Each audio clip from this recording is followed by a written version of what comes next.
kedelai lokal itu hanya memenuhi 10%-nya aja, Pak. Manakala panen raya pasti harganya akan turun. Ya, kedelai impor yang seharusnya jadi makanan ternak.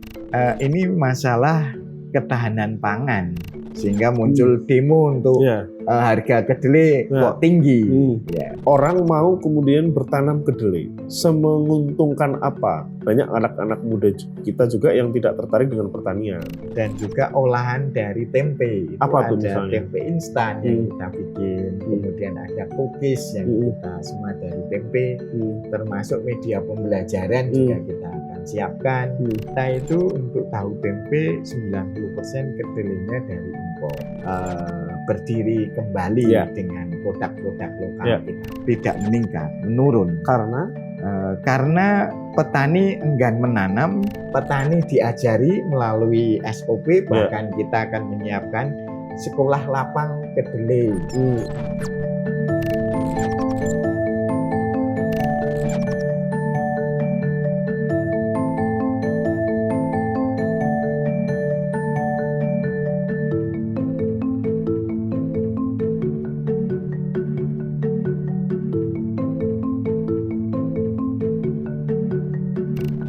Sobat Culture, ketemu lagi dengan saya Agung BW di Culture Shock.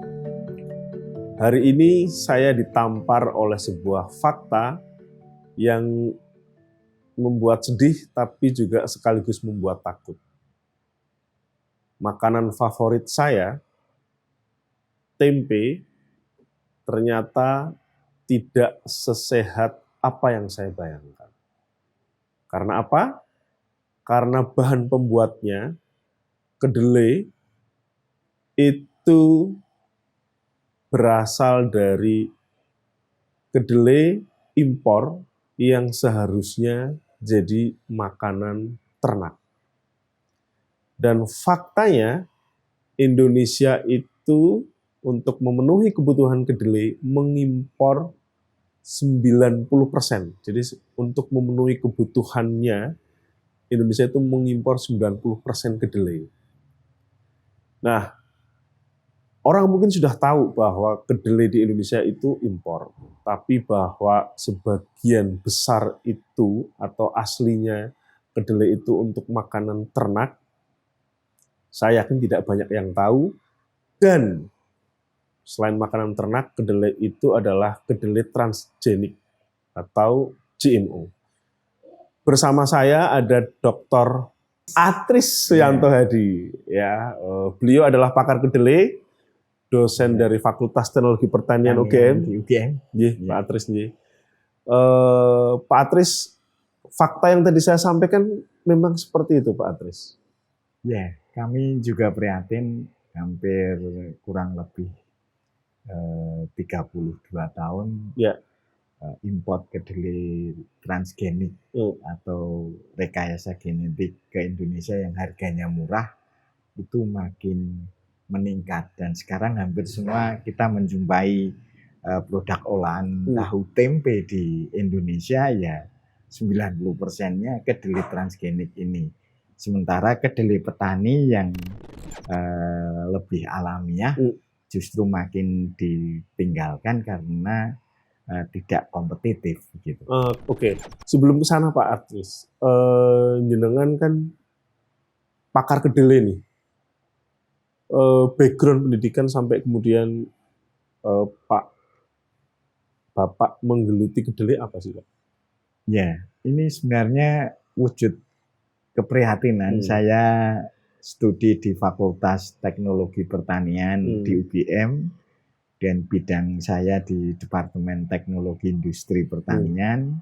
Saya asli dari daerah sentra kedelai di Jawa Tengah, di Grobogan, dan begitu saya pulang saya melihat para petani di sana makin meninggalkan tidak bertanam kedelai. Sementara tempe dan tahu yang digunakan justru menggunakan kedelainya kedelai import Amerika. Sehingga ini upaya untuk masa kita nggak bisa untuk melakukan pemberdayaan dan juga teknologi yang kita lakukan sehingga ya Indonesia bisa berdiri di atas kaki sendiri dengan produk-produk pertaniannya, dan saya pikir lahan kita luas dan kedelai lokal petani memberikan harapan. Iya, tapi sampai 90% impor, itu kebutuhan kedelai kita di Indonesia itu berapa Pak sebenarnya setahun itu? Tahun sekarang sudah mencapai di angka 2,8 juta ton kebutuhan kedelai untuk khususnya lebih banyak untuk proses diolah menjadi tempe dan tahu. Ya. Nah, 2,8 juta ton. Betul. 90%-nya itu impor. 90% saat sekarang hampir semua para pengrajin tahu menggunakan kedelai impor. Kan jahatnya apa importir ketika mereka mendatangkan kedelai, kalau kedelai lokal itu hanya memenuhi 10%-nya aja, Pak. Kan malah bantu. Jadi ini masalah ketahanan pangan dan masalah dari sisi bagaimana berdikarinya sebuah negara.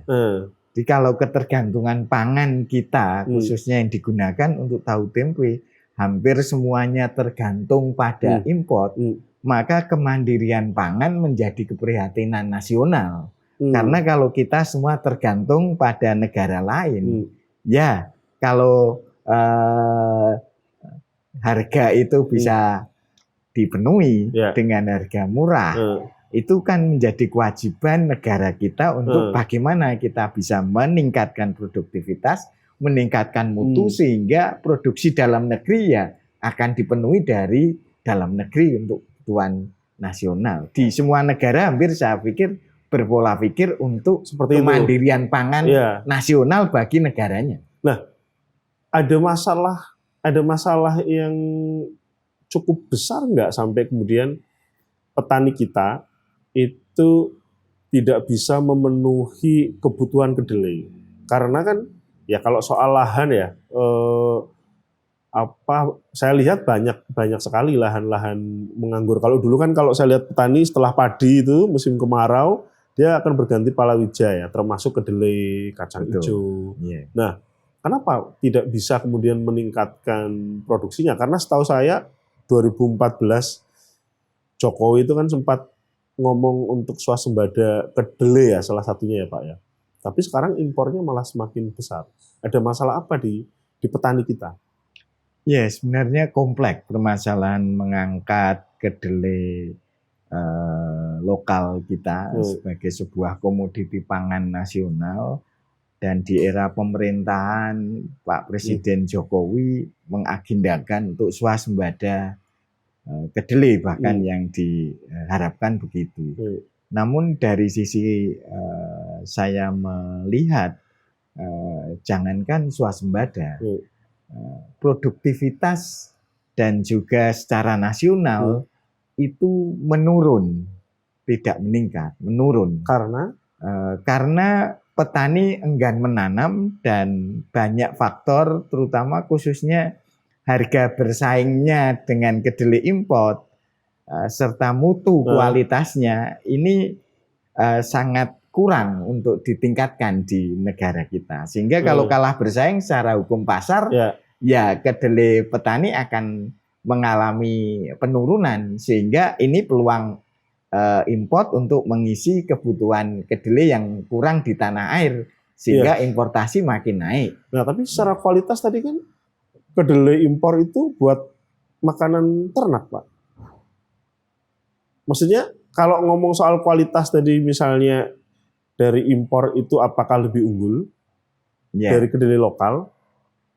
Jadi sebenarnya ini masyarakat yang perlu memahami lebih lanjut. Kedelai Amerika yang dibudidayakan itu ada dua jenis.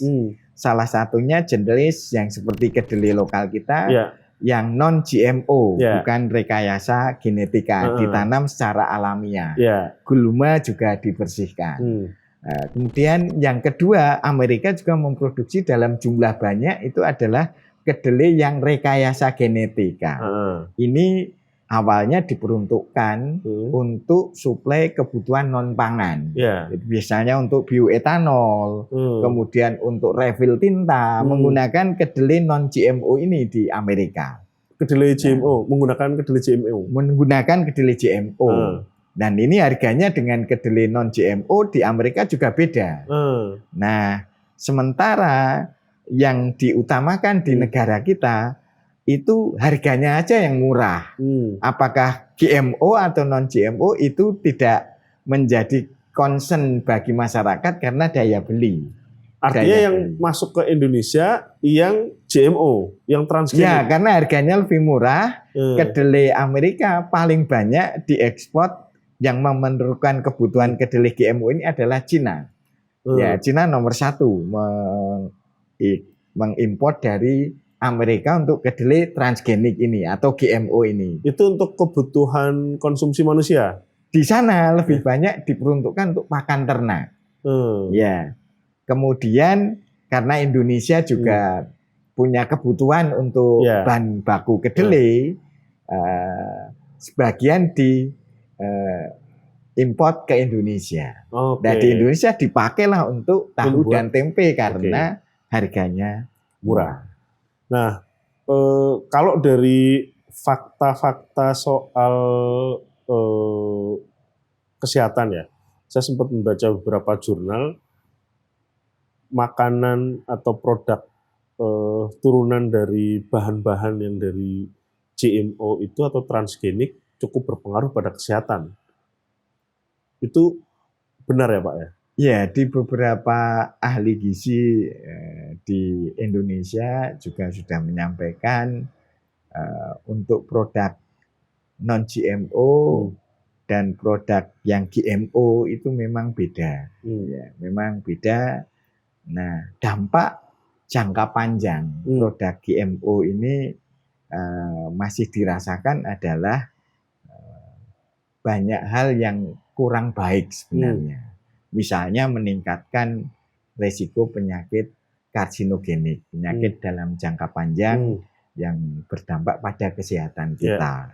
Kemudian yang sekarang juga cukup meningkat alergi, kemudian obesitas, dan juga ini beberapa penyakit hati, penyakit dalam organ kita.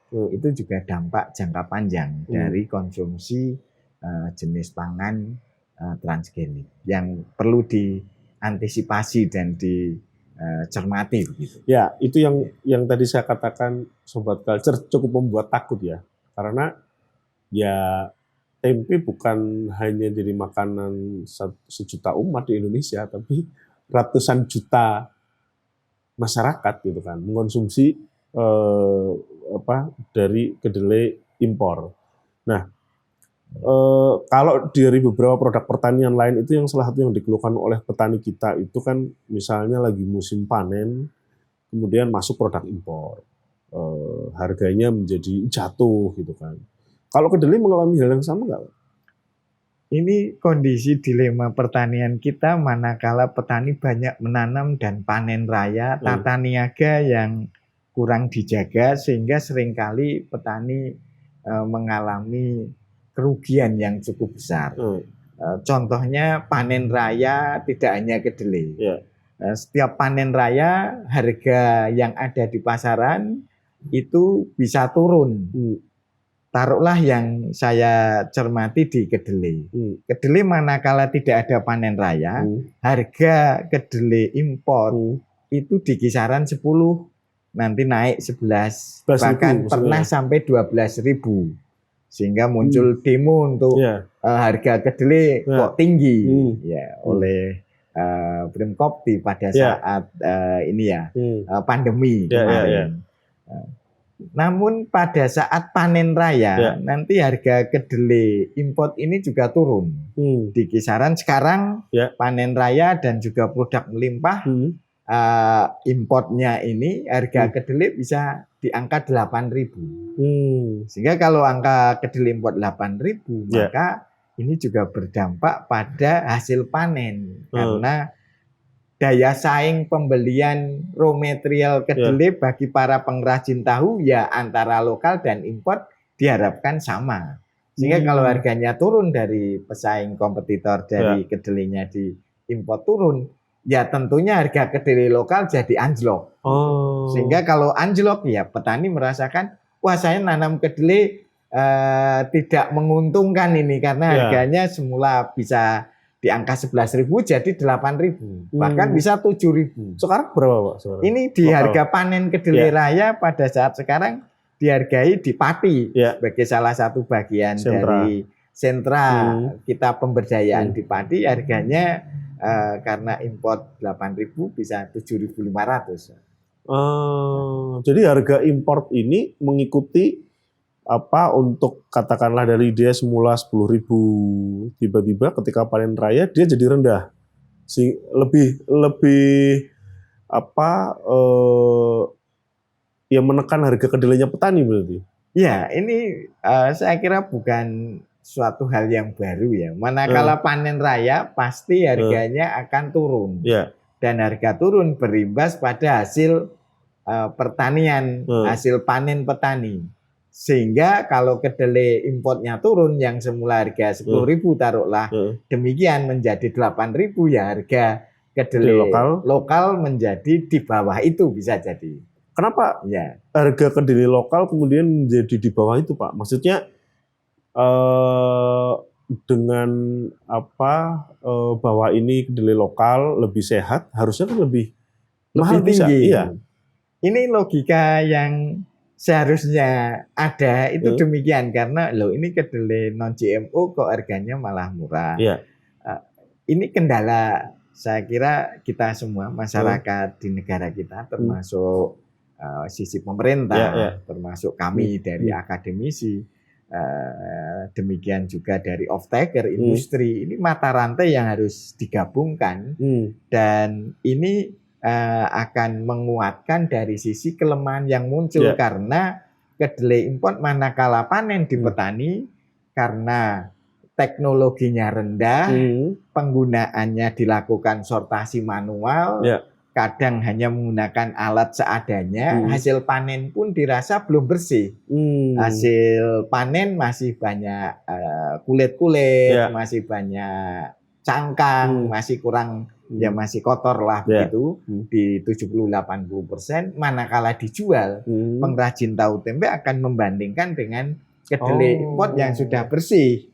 Tidak lagi concernnya ke arah iki sehat non GMO dan GMO, bukan itu, tapi melihat dari ini siap digunakan untuk bahan baku industri tempe dan industri tahu. Ini yang kedelai lokal masih ada proses lagi untuk membersihkan. Nah ini dirasa berat, sehingga ya akan menghargainya rendah. Karena itu juga yang saya temukan di pasar misalnya ya. Para pedagang itu selalu mempromokan kedelai impor itu secara kualitas lebih bagus.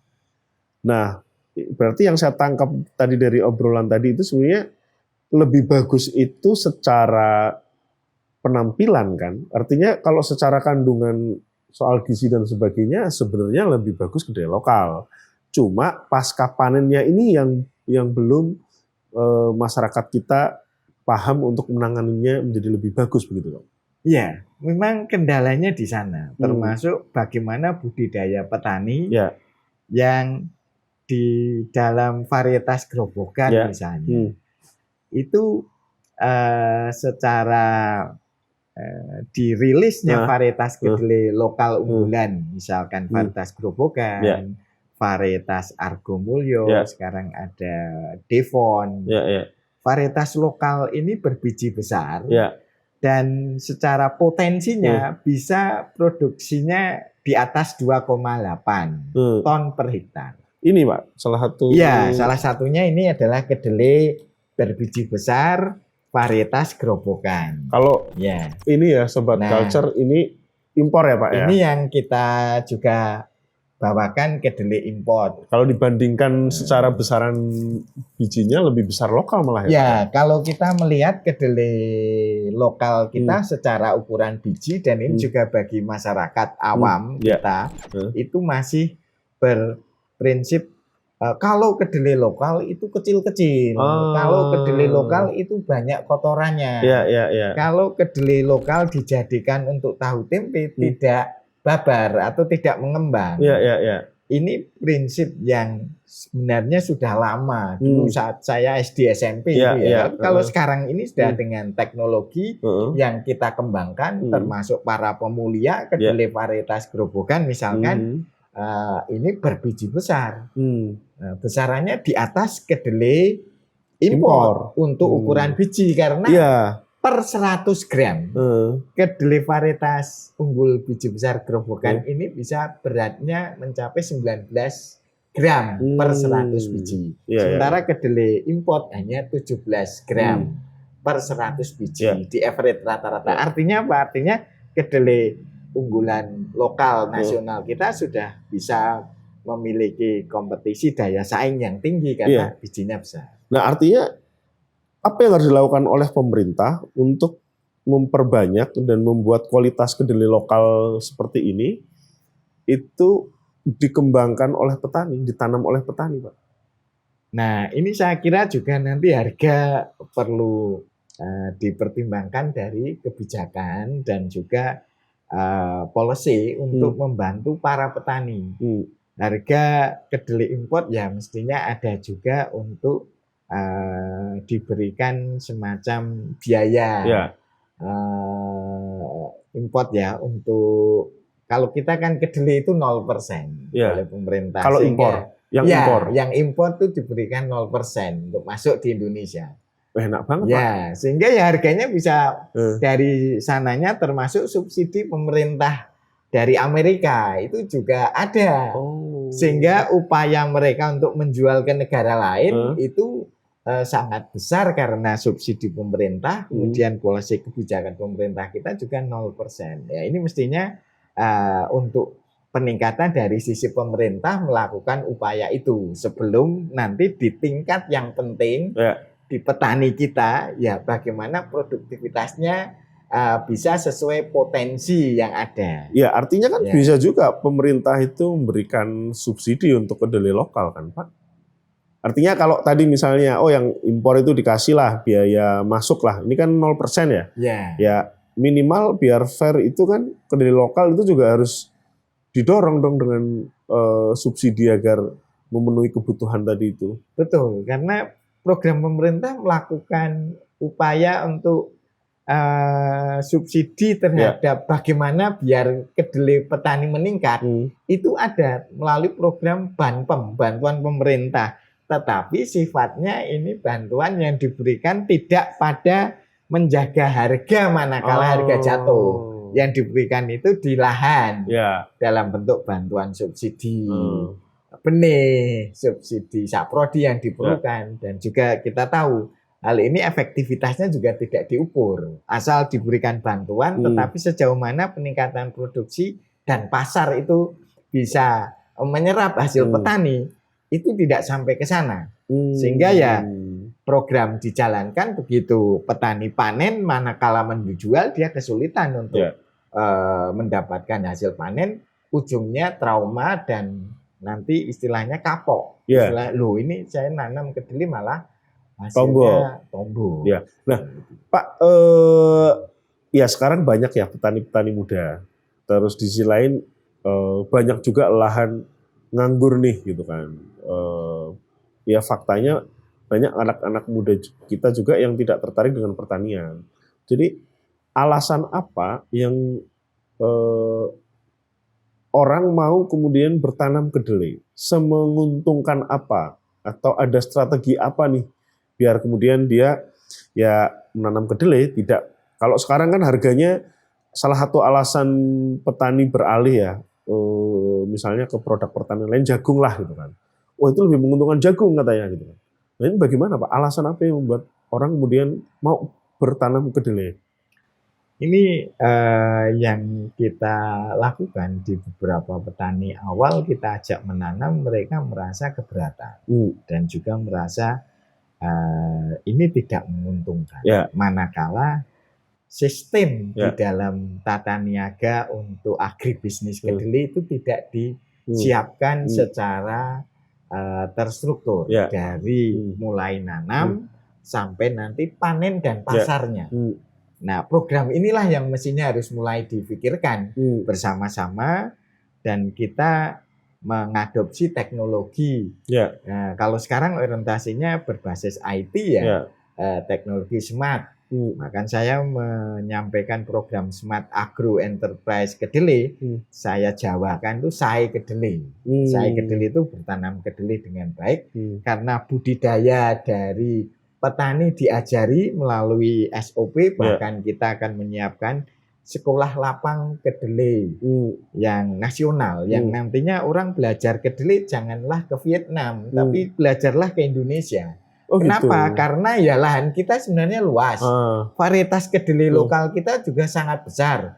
Hanya bagian ini masih parsial kecil-kecil sendiri, belum digerakkan menjadi sebuah aktivitas yang bisa mendorong dari bertanam sampai pasarnya, sampai hitungan analisa usaha tani, petaninya ini dengan pola ini ada peningkatan nilai hasil panen.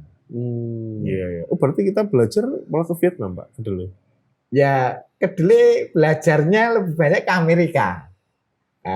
Belajar di Amerika bahkan ke Brasil. Tapi kalau kita bisa menyiapkan, ya saya berpikirnya adik-adik generasi muda kalau ini sungguh-sungguh kita siapkan, tidak ada kekhawatiran belajarnya itu nanti ke Indonesia. Oke, Pak.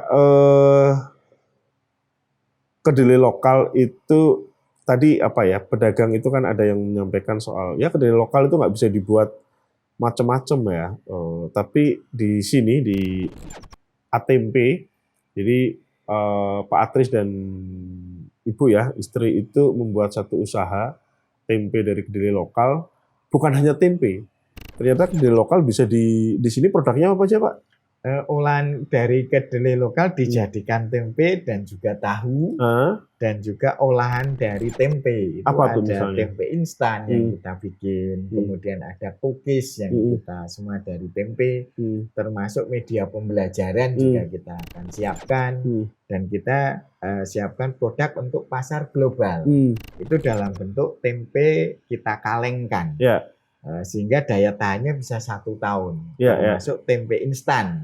Itu bagi warga negara kita yang kangen masakan tempe di Indonesia, dari Indonesia, ya kita siapkan tempe instan. Dan di sini saya lihat ada juga apa rendang tempe, Pak. Ada yang tempe yang kita kalengkan, ready to eat-nya adalah rendang tempe. Itu pasarnya katanya sudah sampai di luar negeri. Di mana, Pak? Kita siapkan produk-produk kita ini untuk dipasarkan teman-teman yang ada ke luar negeri ya. Itu ada yang sudah kita cobakan di Turki, di Taiwan, di London, dan mudah-mudahan makin meningkat ke depannya supaya kedelai petani kita yang sebenarnya cocok untuk kualitas pangan ini menjadi produk pangan yang dibutuhkan untuk dunia, tidak hanya nasional, tapi untuk dunia. Ini perlu bersama-sama untuk kita makin tingkatkan. Sobat Culture juga perlu tahu ada satu teman Pak Rustono dan Pak Atris ya. Pak Atris itu dia jadi raja tempe di Jepang, Mas Rustono. Jadi dia sempat kita ngobrol ya, Pak ya. Di Jepang itu ada sekitar 200 jenis menu tempe. Yang Pak Mas Rustono aja sampai nggak tahu tuh jadi menu apa aja, tapi itu jadi satu potensi bahwa kedelai lokal ya yang non GMO itu punya potensi untuk dikembangkan. Dan kalau di Jogja atau di Indonesia mencari kedelai lokal yang berkualitas itu di mana saja, Pak?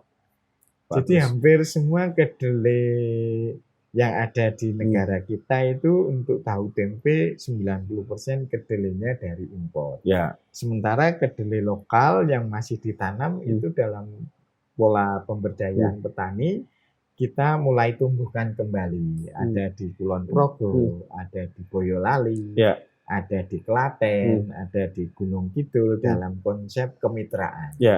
Nah, semoga nanti pemerintah juga bisa concern untuk mengangkat Ya. kemandirian pangan kedelai ini melalui program-program pemerintah, ya tentunya ini harapan masyarakat dan harapan kita semua untuk kita punya lahan yang sangat luas, kita punya varietas unggul nasional yang dikembangkan oleh Badan Riset Inovasi Nasional cukup banyak, kita punya lembaga pendidikan tinggi yang ada, demikian juga industri-industri makanan. Indonesia pasar pangan yang cukup besar. Saya pikir sudah mulailah untuk kita berdiri kembali dengan produk-produk lokal kita. Dan saya yakin ini dikerjakan dengan kesungguhan ya akan menghasilkan sebuah karya yang cukup baik untuk kemandirian pangan kedelai nasional. Oke. Baik, Sobat Culture, tadi kita sudah ngobrol soal kedelai, soal tempe dan tahu. Ya, di tengah satu fakta yang menakutkan, saya pikir masih ada harapan bahwa kedelai lokal itu bisa menjadi tuan rumah di negeri sendiri, dan kita sebagai penikmatnya itu tidak khawatir juga bahwa tahu tempe yang kita makan itu memang benar-benar sehat, memang benar-benar superfood. Jadi sampai ketemu lagi di Culture Shock selanjutnya.